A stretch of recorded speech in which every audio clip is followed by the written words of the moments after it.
What's up guys, it's me again, the one and only crazy but provide educational content. No other than Hala, soy Dora and welcome to my channel. Yes, I am the modern Dora.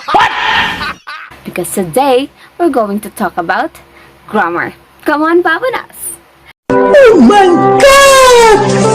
Wow! So if you mention grammar, your students whimper. So there must be something wrong.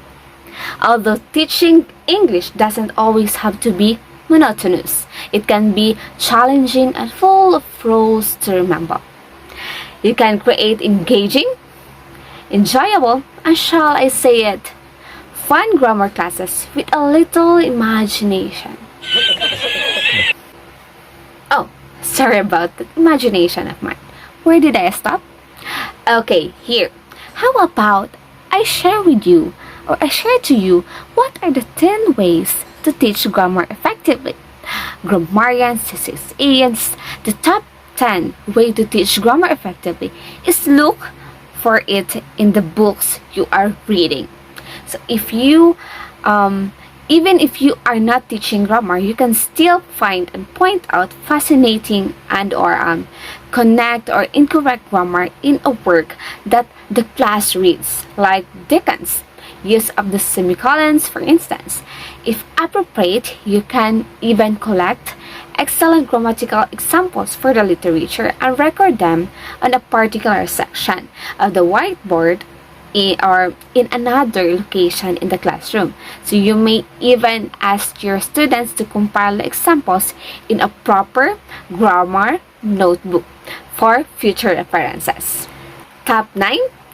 Strategically used videos. So giving your students either films you discover online or recordings of you demonstrating a grammar concept is unquestionably advised. So even if you don't employ students-made movies, you can design PowerPoint presentations that outline a subject and then play self-recorded audio over the slides to instruct. So students who need to hear something several times before they can remember it.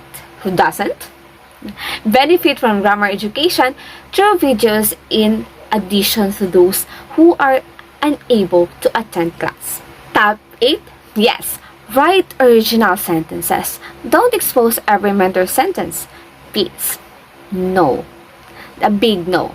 Encourage your students to replicate actual sentences from others and then create their own. So the students must learn to spot mistakes and construct sentences appropriately on their first try. So that was the top 8. And top 7, encourage and reward error finding. Make sure that any grammar mistakes are noted by your students. So this could be incorrect grammar on a store sign or in a book that has been published or on a company ad or really anywhere. So let's find out. Dora will find out. What? You might incorporate this on a regular basis into their schoolwork. So give your students praise in front of the class, a point, or sweets as a reward. Top 6. Have students create learning objectives, allowing your students to self-assess, pinpoint their own grammar-related issues, or also develop plans to address them, and maybe then carry out their plans in a terrific method to engage them in a grammar instructions. Online searches from terms like grammar student self-assessment, for instance, may lead you to some fantastic free resources. Top 5. Take requests. Asking your students periodically which main lessons you should cover next in a terrific approach to engage them in and keep them interested in your grammar session. So they will feel valued and included in the session, which will increase their motivation to learn and what they asked to learn. Top 4 already. Put students in the role of the teacher. It is no secret that learning occurs both hands-on and through instruction.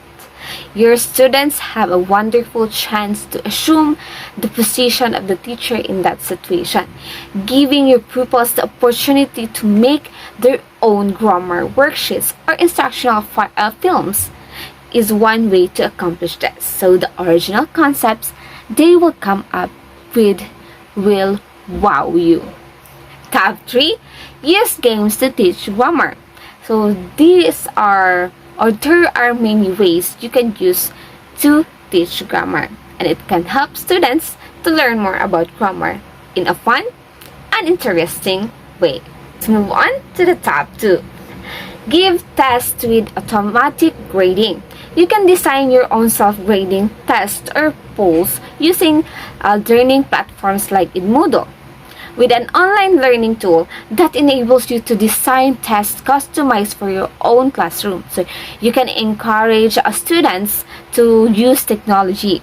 Use one of these fantastic tools to test it out, or just Google Docs or Sheets. Tab 1. The last way.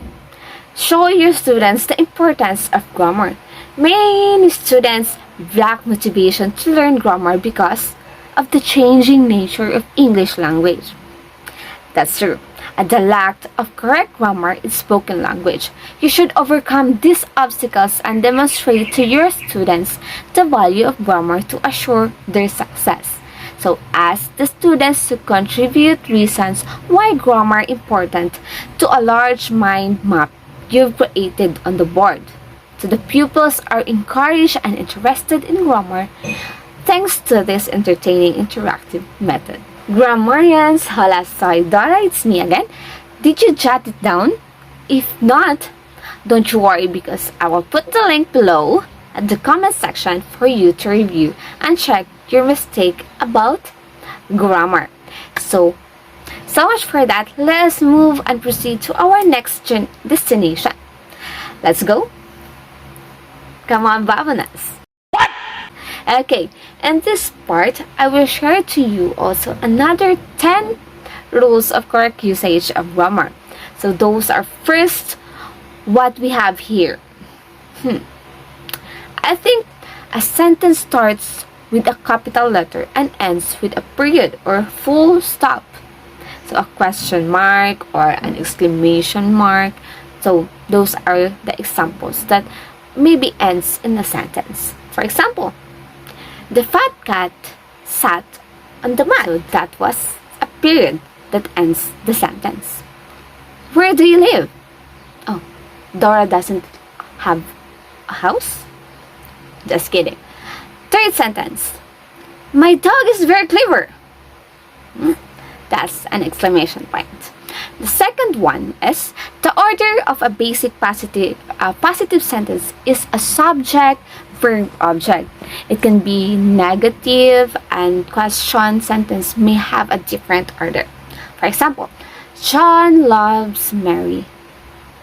Second one, they were driving their car to the Bangkok. What a long travel. The third one is every sentence must have a subject and a verb, and object is optional.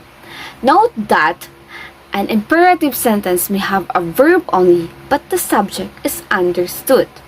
For example, John teaches. Another one, John teaches English. Stop. Example, you stop. Like that. Oh, it's like Dora saying to Swiper to stop. The fourth one, the subject and the verb must agree in number. So that is a singular subject needs a singular verb, and a plural subject needs a plural verb. For example, John works in London. So John and Mary work in London. The third one, most people eat 3 meals a day. Of course, everyone eats 3 times a day, but does Dora eat something while she travels? I don't think so. So the fifth one is when two singular subjects are connected by or use a singular verb, the same is true for either or and neither nor. Example, John or Mary is coming tonight. Second, either coffee or tea is fine. Third one, neither John nor Mary was late. Okay, the sixth one is adjectives usually come before a noun, except when a verb separates this adjective from the noun. First example, I have a big dog. Oh, congratulations to you. The second one, she married a handsome Italian man. What a lucky. Her husband is rich. Just kidding. Seventh one is, when using two or more adjectives together, when the usual order is opinion adjective plus fact adjective plus noun. So there are, I think, some additional rules for the order of fact adjectives. The first one, example is, I saw a nice French table. That was nice. Second example is, that was an interesting Shakespearean play. Wow. The eighth one is, treat collective nouns. Example, committee, company, board of directors are singulars or plural. In British English, a collective noun is usually treated as plural, needing a plural verb and a noun. So in American English, as a collective noun is often treated as singular, needing a singular verb and pronoun.